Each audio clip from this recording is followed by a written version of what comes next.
Señor amado, a tomar las armas necesarias y a permanecer firme, aún, Señor, y cuando las circunstancias quisieran obligarnos, Señor, a tomar actitudes diferentes. Gracias por mis hermanos, por su fidelidad a ti, mi Dios, por su fidelidad a la iglesia, por su fidelidad también al ministerio que nos has dado.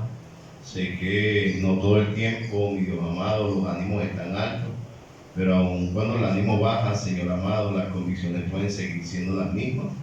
Y yo ruego que tú nos ayudes, Señor, a fortalecernos en usted. En el nombre de nuestro Señor Jesucristo, quiero pedirte que en esta hora me uses, que usted me esconda detrás de su presencia, que cuando yo hable no sea mi palabra sino la de usted, y que el efecto en los corazones sea traído por su Espíritu Santo.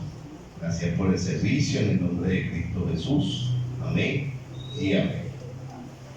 El apóstol Pablo le está hablando a los hermanos de Corinto, ¿verdad? Y cuando usted lee la primera carta, usted va a encontrar una iglesia cargada de dificultades. Sí, va a encontrar una iglesia cargada de conflictos, cargada de ciertos problemas, muchos de ellos morales. Pero el Señor, hermano, anima a la iglesia de Corintio a estar firmes y constantes. Uno de los problemas que tenemos los seres humanos, hermanos, es exactamente eso, el problema de la constancia, el problema de permanecer haciendo lo mismo en cualquier área, ¿verdad? Sea para el Señor o sea en cualquier otra área, durante mucho tiempo. Nos cansamos, nos desanimamos, decaemos y, hermano, lamentablemente eso nos hace perder la bendición de Dios en nuestra vida. El cristiano tiene que ser una persona que haga un compromiso consigo mismo de permanecer firme en el Señor. O sea, si viene momentos de dificultad, que podamos permanecer firmes en el Señor. Si vienen momentos de abundancia, que podamos permanecer firmes en el Señor. Y bueno, el apóstol Pablo decía firmes y constantes. Y el tercer requerimiento que dice allí, dice creciendo. A veces como cristianos nos sentimos estancados. Sí, a veces como cristianos sentimos que como que nos estancamos, como que, bueno, ¿qué pasó? Parece que ni para adelante ni para atrás. Y ese momento suele llegar, hermano, suele llegar el momento donde el enemigo, ciertamente las situaciones nos hacen sentir que nos estancamos. Pero necesitamos nosotros, hermano, aferrarnos a la palabra de Dios, no rendirnos. Decir, no, yo estoy estancado, yo como que no voy a seguir. No, más bien buscar la manera de avanzar en nuestro caminar con el Señor. Aunque lleguen las dificultades, aunque lleguen los problemas, aunque llegue la enfermedad. La enfermedad a veces nos hace retroceder. Sí, aunque llegue la tristeza a veces nos hace retroceder. Pero ahí el mandamiento es claro, dice firme y constante, creciendo en la obra del Señor, siempre sabiendo que vuestro trabajo en el Señor no es en vano. Nada de lo que usted y yo hagamos para el Señor va a ser sin fruto, porque el Señor no es deudor de nadie. Él de una manera u otra se va a encargar de que la recompensa por la obra y por la labor que hacemos llegue. Lamentablemente a lo mejor la recompensa no llega de las manos que nosotros esperábamos que iba a llegar, pero de que llega. Amén.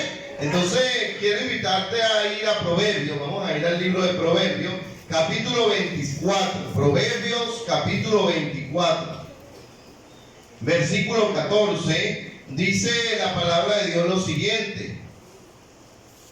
Proverbio 24:16, perdón.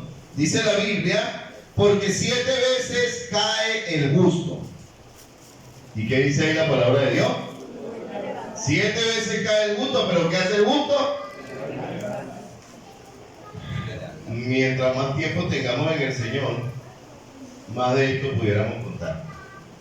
¿Cuántas veces hemos sentido de fallecer, de caer? En ocasiones hemos sentido de que ya se acabó la carrera, de que ya no hay más nada que hacer, pero el Señor en su pura misericordia permite que nos volvamos a levantar. ¿Ven? Sí, permite que podamos seguir adelante, no caiga en la trampa del enemigo. No caiga en la trampa del enemigo cuando el enemigo dice, otra vez volviste a fallar. Ya no lo intentes más, no, síganlo intentando. Síganlo intentando, hermano. De verdad que no somos el producto terminado. No somos ya la obra perfeccionada. Todavía nos falta cualquier cantidad de cosas por aprender en nuestro caminar con Dios. Somos nuevas criaturas y estamos adaptándonos a una nueva manera de caminar como nuevas criaturas. Sí, hermano, a veces con nuestro caminar con Dios flaqueamos, decaemos y vienen los obstáculos. Bueno, hay que levantarse y seguir adelante. Vemos en nuestra vida familiar, como esposo posiblemente podemos errar, o como esposa, las esposas pueden errar. No es la idea de rendirnos, hay que seguir adelante, siempre poniendo nuestra vida en las manos del Señor. Como padres, mira, yo he dicho que ojalá que cuando los hijos nacieran, vinieran con un manual, ¿verdad? Sí, lo vas a trabajar de esta manera. Y nosotros leemos el manual y ya garantizamos el correcto funcionamiento. Pero le voy a ser sincero, aún dentro de familias donde tiene la misma crianza, la misma mamá, el mismo papá, los mismos privilegios, en ocasiones salen muchachos totalmente diferentes. Sí, salen totalmente diferentes los que tienen familias grandes. Yo tengo una familia pequeña, no voy a decir como dijo un amigo mío que yo tengo una familia normal, o sea, yo tengo una familia pequeña. Sí, yo sé lo que él quiso decir, pero suena ofensivo, ¿verdad? Que tiene más de 3 dice, bueno, la mía será normal. No, usted también tiene una familia normal, solamente que la mía es pequeña y la de usted es normalmente grande. Sí, es extremadamente normal, grande. Sí. Y hermano, nos damos cuenta que los hijos con crianzas similares, privilegios similares, el mismo cuidado, la misma alimentación, salen diferentes. De hecho, se ve feo, pero hay unos que se atreven a decir, no, lo que pasa es que era la oveja negra.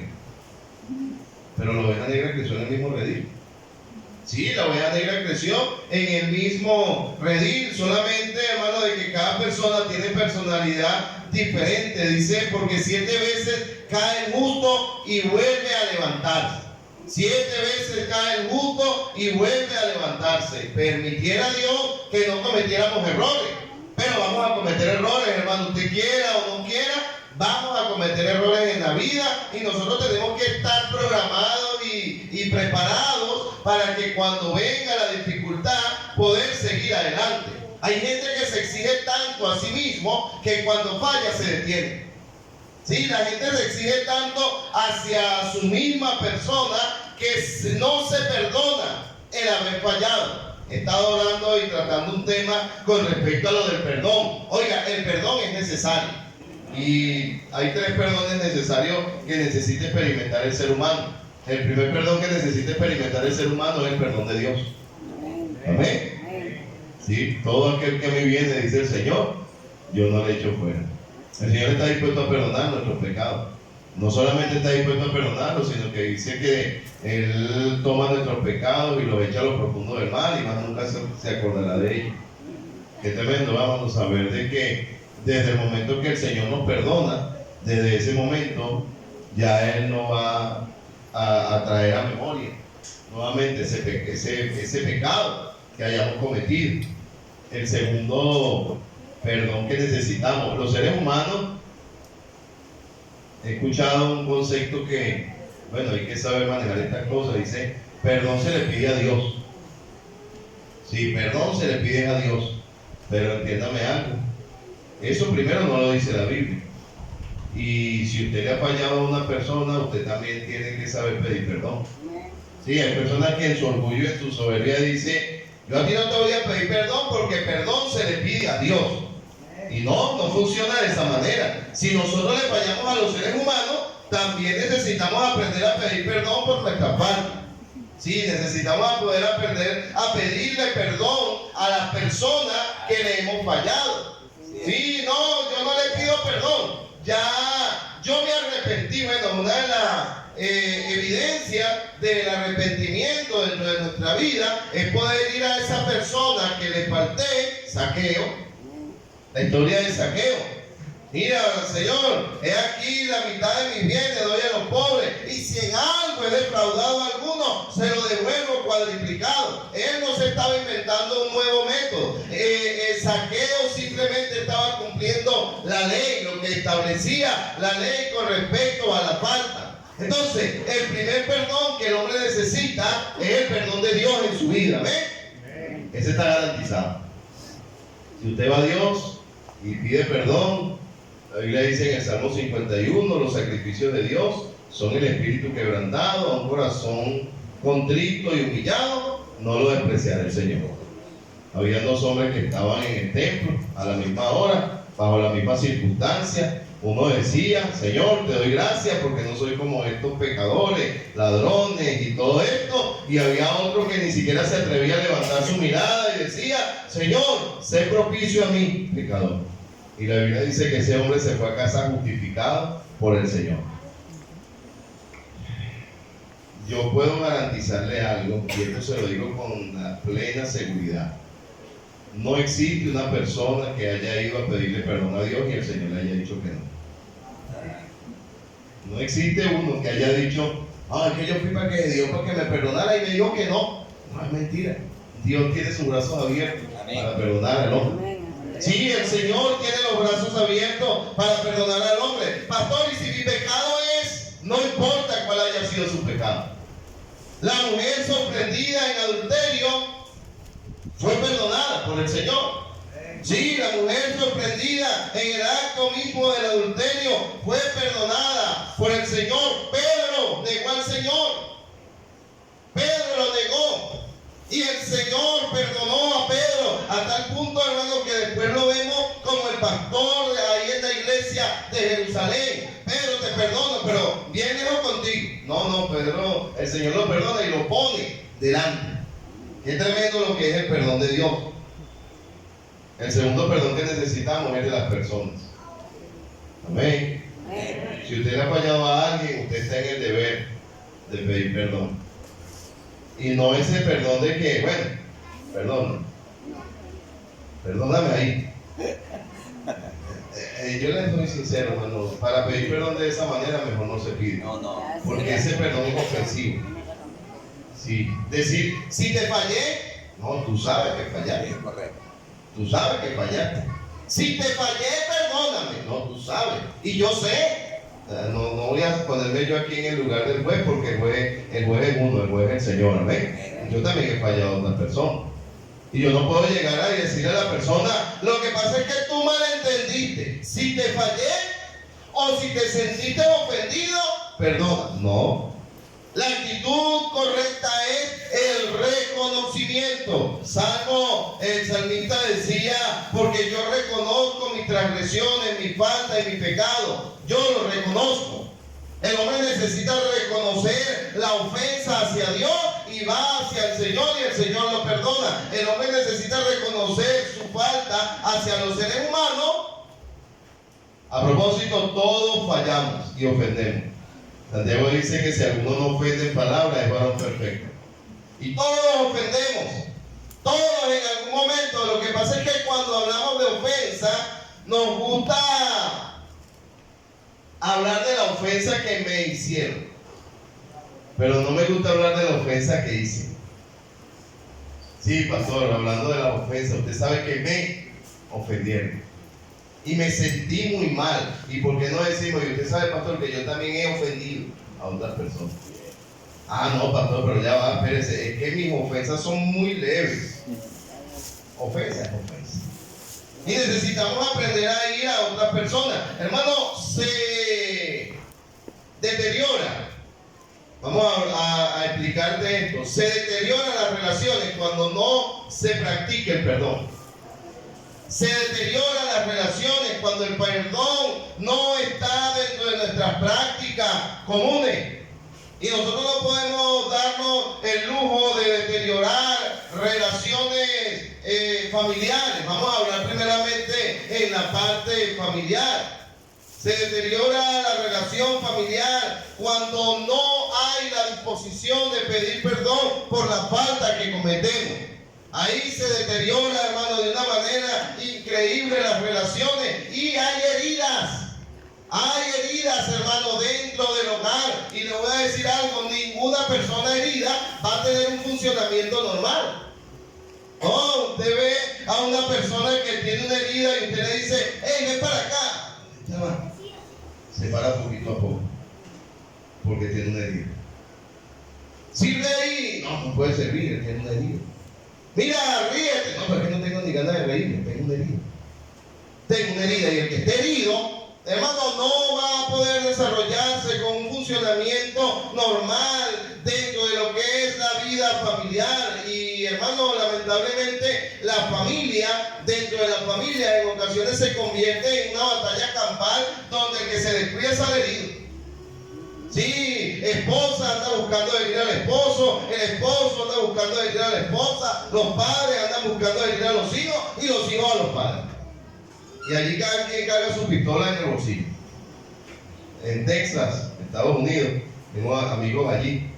Y hace un tiempo uno de mis amigos me envió un video. En un polígono, ¿no?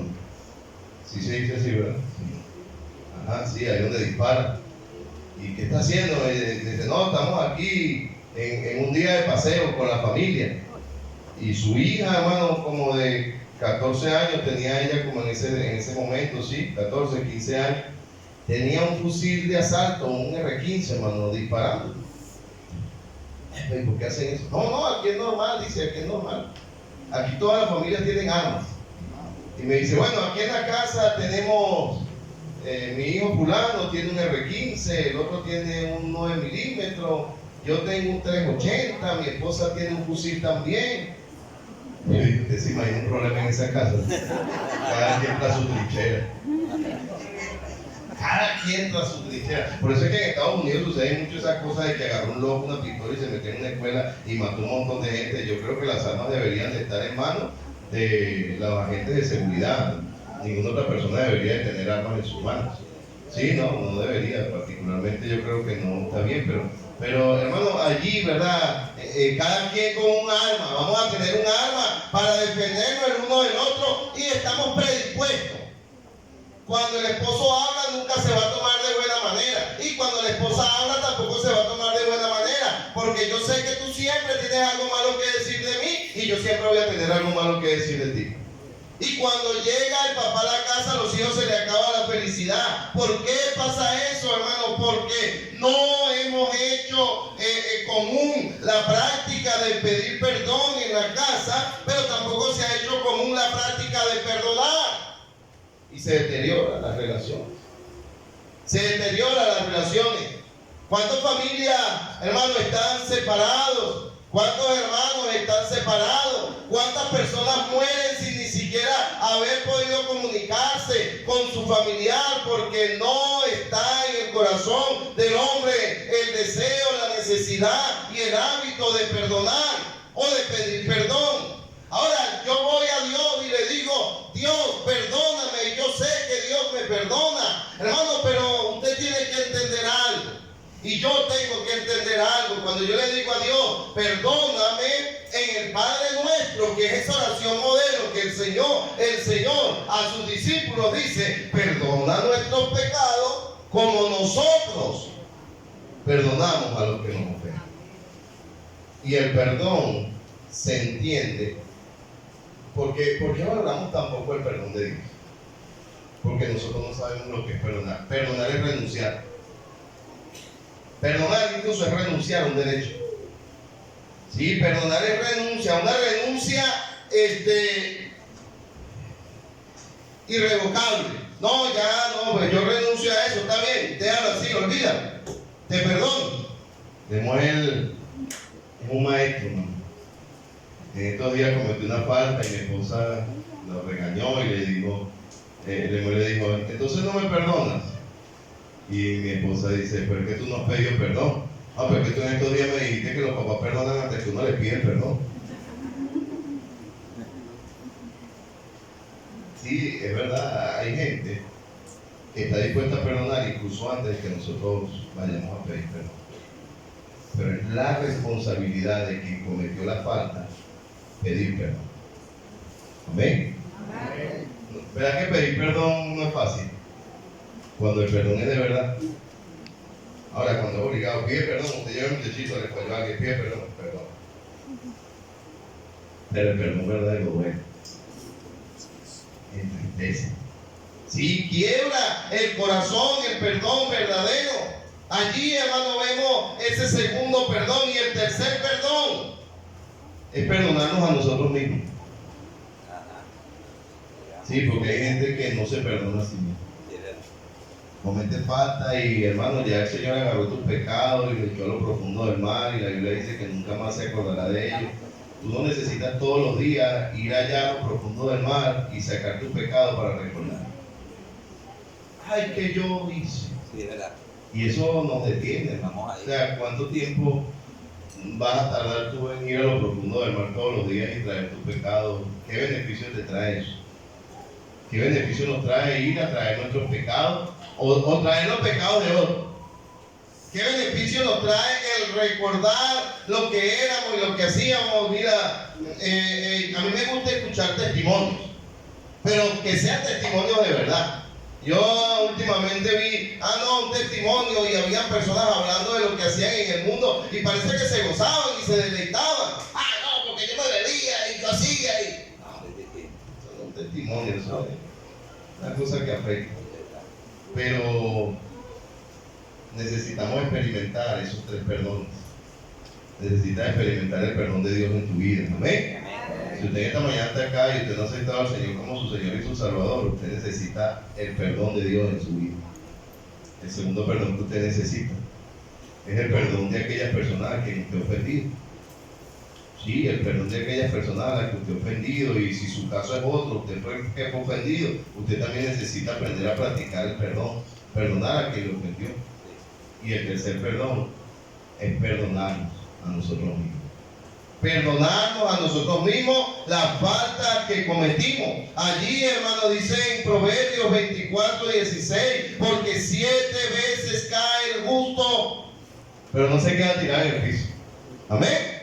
No se queda tirado en el piso. Dice la palabra de Dios, vuelve a levantarse. ¿Usted sabe por qué? Por constancia.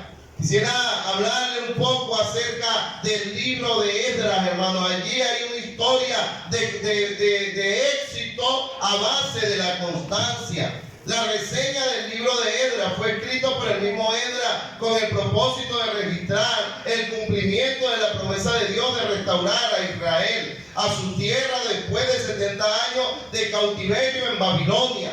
Hay instrumentos que Dios utilizó. Dios utilizó un hombre con visión para despertar el espíritu de un pueblo desesperanzado. Ese hombre se llamaba Ciro. Fue el instrumento para esa gran obra. Vamos a ir a Esdras capítulo 1, versículo 1 al 3 dice: en el año primero de Ciro, rey de Persia, para que se cumpliese la palabra por boca de Jehová, de Jeremías, despertó Jehová el espíritu de Ciro, rey de Persia, el cual hizo pregonar palabra y también por escrito para todo su reino, diciendo: así ha dicho Ciro, rey de Persia, Jehová, el Dios de los cielos, me ha dado todos los reinos de la tierra y me ha mandado a que le edificase casa en Jerusalén. Dice que está en Judá. Quien haya entre vosotros de su pueblo, sea Dios con él y suba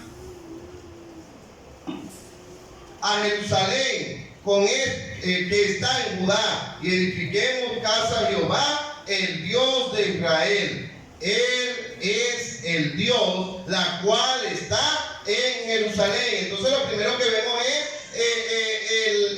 la misión de Ciro. El rey Ciro, hermano, fue el instrumento que Dios utilizó para despertar el espíritu de un pueblo que estaba desesperanzado. De la misma manera también Dios despertó el espíritu de Ciro para liderar la obra. También despierta el espíritu de hombre para que le ayude. Esdras capítulo 1, versículo 5, mira lo que dice: Entonces se levantaron los jefes de la casa paterna de Judá y de Benjamín, y los sacerdotes y los levitas, y todos aquellos cuyo espíritu despertó Dios, para subir a edificar la casa de Jehová, la cual está en Jerusalén. Y todos los que estaban alrededor les ayudaron con plata, oro, con bienes y ganado y cosas preciosas, además de todo lo que ofrecieron voluntariamente. Cuando la obra es de Dios, Dios la sustenta. Amén. Sí, mira, hermano, la obra de Dios hecha a la manera de Dios no carecerá de bendición. Dios siempre va a suplir para sus cosas. Dios siempre va a suplir, hermano, para que su obra se haga. El capítulo 2 relata el número de familias que apoyaron en la restauración de Jerusalén. Dice que en total fueron 49.897 personas fueron levantadas por Dios para reconstruir la obra. Casi 50.000 personas. Casi 50.000 personas, hermano, y el Señor se vale de lo que Él necesita. Condiciones del inicio. Dice Esdras capítulo 3, versículo 1. Vamos a ir allá. Voy haciendo un recuento rápido. Dice: cuando llegó el mes séptimo, estando los hijos de Israel ya establecidos en las ciudades, se juntó el pueblo como un solo hombre en Jerusalén. La primera condición que yo quiero que usted vea que hace falta para ser constante es unidad. Dice que se unieron como en un solo hombre. Estamos en un tiempo, hermano, donde el apóstol Pablo dijo que cada quien busca lo suyo, no lo que es de Dios.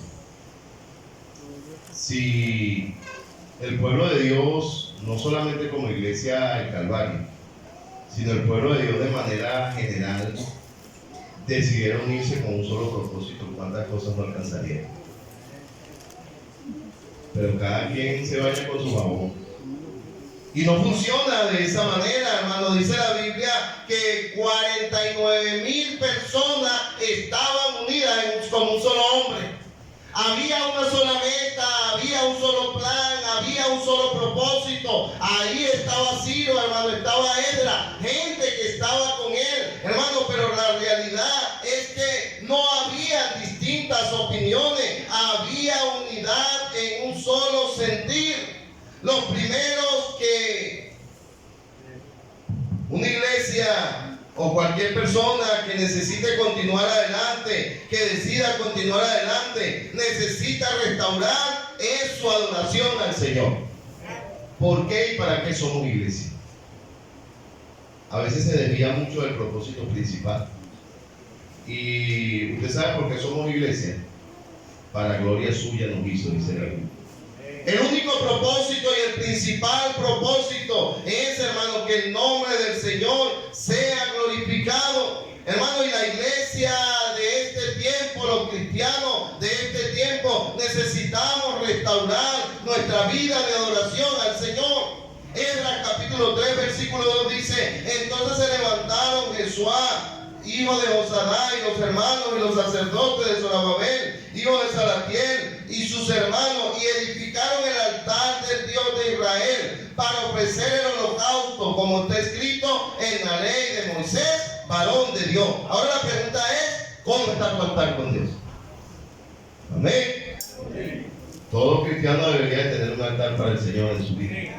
¿Cómo está su altar para Dios?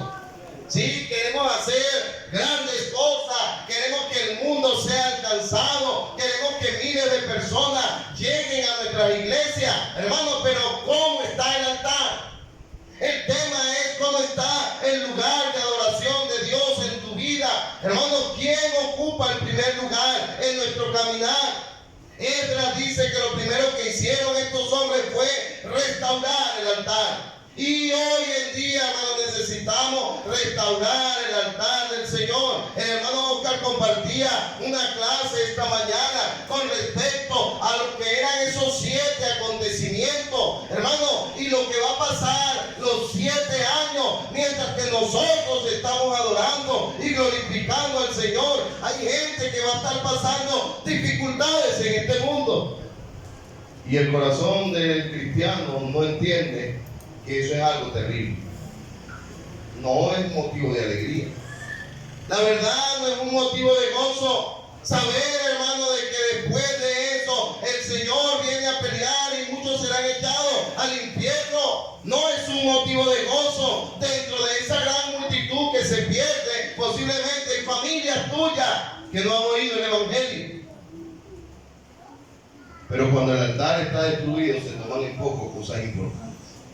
Cuando el altar está destruido, hermano, hay otras prioridades dentro de nuestra vida y nuestra prioridad debe de ser adorar al Señor. Esdras capítulo 3, versículo 10, dice la palabra de Dios: y cuando los albañiles del templo de Jehová echaban los cimientos, pusieron a los sacerdotes vestidos con su ropa, con trompeta, y a los levitas, hijos de Asaf, con címbalos, para que alabasen a Jehová, según la ordenanza que David, rey de Israel. Hermano, viene el tiempo de construcción, pero el tiempo de adorar a Dios no se detiene. Sí, tiene que seguir. No, mira, hermano, el domingo que viene no hay servicio de escuela dominical. Lo vamos a dedicar a construir. Ni escuela dominical, ni servicio de predicación, ni el servicio de estudio bíblico, mucho menos la ganancia de alma.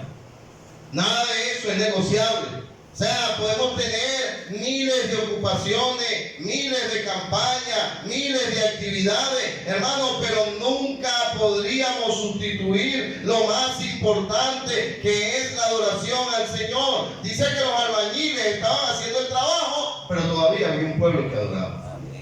¿Tú sabes cuándo es el problema? Cuando los que adoran son los mismos que son albañiles. O hacen una cosa, o hacen otra. Dios no se ha equivocado. Dios no se ha equivocado. Nosotros podemos, hermano, crear ese mismo espíritu que hubo en la reconstrucción de este pueblo, que mientras había gente trabajando, había un pueblo que estaba adorando al Señor. Luego de los instrumentos y las condiciones, es importante que entienda de que llegan las oposiciones. Nosotros queremos hacer algo para el Señor sin oposición, y eso es prácticamente imposible. El enemigo, de una u otra manera, siempre va a intentar levantar a alguien que te quiera desanimar. Siempre va a intentar despertar a alguien que te quiera desanimar. Normalmente el que no hace nada se preocupa en desanimar a otro. En Esdras capítulo 4, versículo 1 dice: oyendo los enemigos de Judá y de Benjamín que los venidos de la cautividad edificaban el templo de Jehová, Dios de Israel, vinieron a Zorobabel y a los jefes de la casa paterna y le dijeron: edificaremos con vosotros, porque como vosotros buscamos a vuestro Dios, y a él ofrecemos sacrificio desde los días de Esar, rey de Asiria, que nos hizo venir aquí. Y dice: Zorobabel, Jesuá y los demás jefes de la casa paterna de Israel dijeron: no nos conviene edificar con vosotros casa a nuestro Dios, sino que nosotros solo edificaremos a Jehová Dios de Israel, como nos mandó el rey Ciro de Persia. Obediencia, hermano. Ahí está la obediencia de estos hombres. No se conformaron a las condiciones en las que el mundo quiere que se haga la obra de Dios. Hermano, le voy a decir algo. El mundo no tiene problema en que tú vengas a la iglesia, pero cuando tú comienzas a servir al Señor, ahora sí van a haber dificultades. Sí, cuando tú intentas hacer algo para el Señor, van a haber problemas. No se conformaron a las condiciones del mundo para hacer la obra. Y cuando esto pudo evitarle problemas, el cristiano hijo de Dios debe de ser separado del mundo, aunque eso traiga la desaprobación de muchos. Estas personas se molestaron, hermano. No les pareció la manera de ellos hacer las cosas, pero ellos simplemente fueron obedientes. Hoy nosotros no tenemos el edicto de Ciro para construir, pero tenemos la palabra de Dios que nos dice cómo se hacen las cosas. Amén. Sí, hoy tenemos la palabra de Dios que nos dice cómo se hacen las cosas. Es tremendo cuando alguien quiere hacer algo a su manera y nosotros le decimos: sí, pero es que la Biblia no dice así. Pero va a funcionar, pero la Biblia no dice así. Y eso trae dificultad, trae obstáculos a la vida. Mira, hermano, con toda buena intención le digo, no existe una mejor manera de hacer la obra de Dios que a la manera de Dios. Sí, es bueno cuando tú lo haces a la manera de Dios. Tú no te vas a meter en problemas. ¿Por qué? Porque tú vas a decir, no, lo que pasa es que la Biblia no dice que se hace así. La Biblia dice que se hace de esta manera. Y cada quien, hermano, tiene que entender de que las cosas de Dios se hacen a la manera de Dios. Sí, las cosas de ahorita, hoy hubo bastante extraño, ¿verdad? Yo vi varios maestros del coro, integrantes del coro, que no pudieron cantar porque no estuvieron en la ganancia de alma, posiblemente algunos de la rondalla, algunos maestros de escuela dominical. Hermano, no se vaya a molestar por eso. Hay reglas que cumplir, hay reglas que obedecer. Nosotros quisiéramos que todos estuvieran activos, pero por su bien quisiéramos animarles a hacer las cosas de Dios a la manera de Dios. Esto no resulta en talento. No, usted sabe que yo soy el maestro talentoso y si yo no doy clase, no se preocupe que Dios va a levantar a alguien que lo haga. A propósito, cuando animamos a un creyente a ganar alma, es por tu bien espiritual. Sí, no es por cumplir un requisito únicamente. La verdad, saquemos eso de nuestra mente, que son requisitos de la iglesia, no, es mandamiento de Dios. Y la iglesia quiere que los mandamientos de Dios se obedezcan. El enemigo comienza su campaña de descrédito en contra de la obra. Dice allá en el capítulo 4, versículos 4 y 5, ya lo leímos, pero mire lo que dice en el versículo 11. Dice, y esta es la copia de la carta que enviaron al rey Artajerjes. Tus siervos del otro lado del río te saludan. Sea notorio al rey de que los judíos que subieron de ti a nosotros vinieron a Jerusalén y edifican la ciudad rebelde y mala. Mira cómo le llamaron, ciudad rebelde y mala. Y levantan los muros y reparan los fundamentos.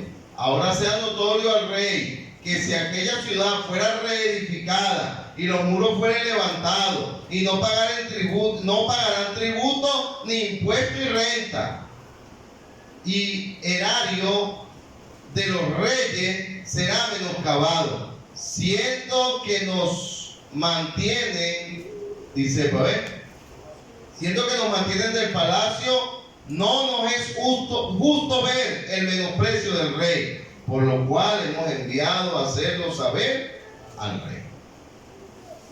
Esta semana Dios nos ha dado la oportunidad de trabajar en la iglesia, pero también nos ha dado la oportunidad de trabajar un poco en la comunidad.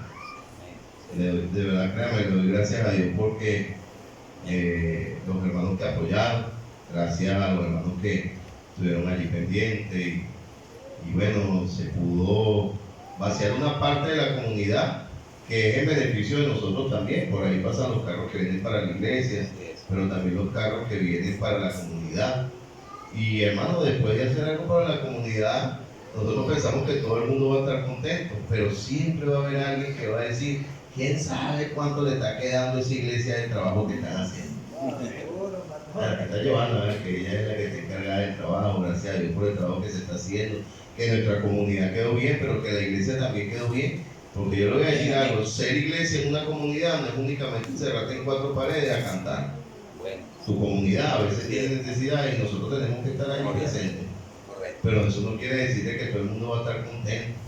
Yo estaba tomando fotos, hermano, porque, bueno, de hecho las mandé al grupo, ustedes vieron la foto que yo estaba enviando. Y una persona dijo, ahí está el pastor tomando fotos, para mandarla para Estados Unidos para que le manden real. Ojalá fuera tan fácil como mandar fotos y que reciban dinero. Mandar las fotos cada ratico. Pero solo Dios sabe, hermano, con cuánto esfuerzo se hacen las cosas. Aclaro eso, hermano. Eso lo está poniendo la comunidad. Nosotros lo que estamos poniendo es la mano de obra. No se está cobrando una mano de obra. Los hermanos han dispuesto su corazón para ir y apoyar. Y créanme, a mí me encanta que arreglen esa entrada. Los carros ahí sufren bastante al entrar, pero ahora nos va a quedar una buena entrada. Vamos a tratar de tapar los huecos aquí en la subida, de manera de que los carros suban tranquilos. Eso es un beneficio para nosotros. Pero el diablo no está contento con eso. El diablo no quiere que la comunidad vea con buenos ojos a la iglesia y a los cristianos que están haciendo el trabajo. No, el diablo quiere que la gente diga, ay, no, eso es porque están sacando algún provecho. No, hermano, no estamos sacando algún provecho ni lo aspiramos. Lo único que queremos es que nuestra comunidad cada vez luzca mejor. De hecho, deberíamos hacer un cariñito a la calle en este fin de año. Alumbrar la calle, pintar las aceras, poner la calle bien bonita. Porque le voy a decir esto, hermano. Hay un plano, hermano. Yo quisiera. Ángel, ¿dónde está Ángel? ¿Está por ahí? Sí se puede poner, ver cómo se pone la presentación aquí en la computadora, ¿sí? Para que los hermanos vean más o menos cuál es el proyecto de construcción que se tiene. En la noche vamos a ver si lo podemos poner, hermano. Hermano, y yo quisiera que la iglesia se viera bonita por dentro. Esto debería de ser el lugar más bonito de aquí de la comunidad. Pero también la parte de afuera de la iglesia es importante acomodar. Todos podemos hacer algo. Amén. Y no estoy para eso, pastor. No se preocupe que Dios le va a pagar. No se preocupe que Dios paga mejor que el pastor. Yo no le puedo garantizar a usted, no, venga, el martes se va a terminar de echar la otra calle, primeramente el Señor. Primeramente el Señor, el martes vamos a terminar. Pastor, ¿y cuánto van a pagar para ver si voy? El que le va a pagar es el Señor y ese paga mejor que cualquier otro. ¿Ven? La gente siempre va a hablar oposición, de cuántas cosas no nos han acusado. Yo te digo esto, si la gente va a hablar mal de ti, trata de que la gente tenga que inventarse algo para que tú y yo no demos excusa. Va a hablar mal, hable. Siempre el que hable va a estar, pero vas a tener que inventarte. Porque yo estoy viviendo conforme a lo que Dios manda. El enemigo comenzó su campaña. Muchas veces el enemigo va a lograr temporalmente su propósito. El enemigo va a lograr temporalmente su propósito. Intentar detener y destruir la obra de Dios. Y cuando nos sintamos detenidos por la oposición, no nos detengamos. Dios es bueno y bendice la constancia. 4 versículos 23 y 24. Mira lo que dice. Entonces, cuando la copia de la carta del rey Artajerjes fue leída delante de Rehum y Simaí, secretario y compañero, fueron apresuradamente a Jerusalén a los judíos y le hicieron cesar la obra con poder y violencia. Entonces cesó la obra de la casa de Dios que estaba en Jerusalén y quedó suspendida hasta el año segundo del reinado de Darío, rey de Persia. Van a venir momentos donde nos vamos a sentir detenidos. Pero entiéndame algo, aún ese momento es usado por Dios. Lo único que tenemos es que ser constantes haciendo lo que el Señor nos ha mandado. Siempre hay una voz mayor a la que debemos obedecer. Así las dificultades te digan detente, oye siempre la voz de nuestro Dios que nos dice levántate y sigue. Mira lo que dice Esdras capítulo 5, versículo 1. Profetizaron Ageo y Zacarías, hijo de Ido, ambos profetas a los judíos que estaban en Judá y en Jerusalén, en nombre de Dios de Israel, quien estaba sobre ellos. Entonces se levantaron Zorobabel, hijo de Salatiel, Jesúa, hijo de Josadá, y comenzaron a reedificar la casa de Dios que estaba en Jerusalén, y con ellos los profetas de Dios que le ayudaban.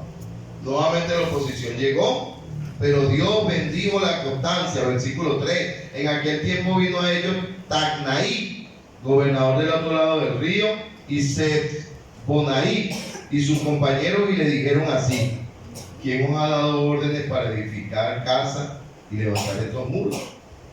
¿Quién le dio orden? Y en el versículo 5 está la respuesta. Mira, dice, versículos 4 y 5, vamos a leerlo, dice: ellos también preguntaron cuáles son los nombres de los hombres que hacen este edificio. Mas los ojos de Dios estaban sobre los ancianos de los judíos y no les hicieron cesar hasta que el asunto fue llevado a Darío. Entonces respondieron por carta sobre esto. En cualquier área de tu vida, yo quiero que tú ilustres esto en tu vida. Sea la iglesia, sea la familia, o sea aún en tu vida personal, va a llegar el momento donde personas van a intentar detener. Usted no puede andar dejándose llevar por todo el que le diga. Usted lo primero que tiene que hacer es poner su vida en las manos de Dios y obedecer a lo que Dios mande. Dice, el rey Darío recibe una nueva acusación de parte de los enemigos de la obra, pero esta vez fue contraproducente a los enemigos. El rey Darío más bien dio orden de dar sueldo a todos los que necesitaran la obra. Nuestro Dios bendice la constancia y debemos seguir fieles hasta su venida. Hermano, es difícil mantenerse firme en medio de la prueba. Como iglesia. Al principio, en la iglesia cuando venían esos momentos yo me asustaba. Y yo decía, oye, estamos pasando por pruebas. Hoy en día yo entiendo que la iglesia tiene varias etapas. Hay un momento donde estamos sembrando, y siembra, y siembra, y siembra. Hay un momento donde estamos cosechando, y hay un momento donde se está podando la familia. Todos esos momentos son necesarios. Pero lo que necesitamos hoy en día como cristianos es ser más fieles y constantes a lo que el Señor nos ha mandado. Al final, la obra que se abre en el libro de Esdras fue terminada. Y ojalá que nosotros también, hermanos, podamos finalizar nuestra carrera con gozo y que nuestra obra también sea finalizada. Todo cerrado, toda cabeza inclinada. Hermano, y el enemigo te va a dar miles de razones para que te detengas, pero tú mantente fiel sirviendo al Señor.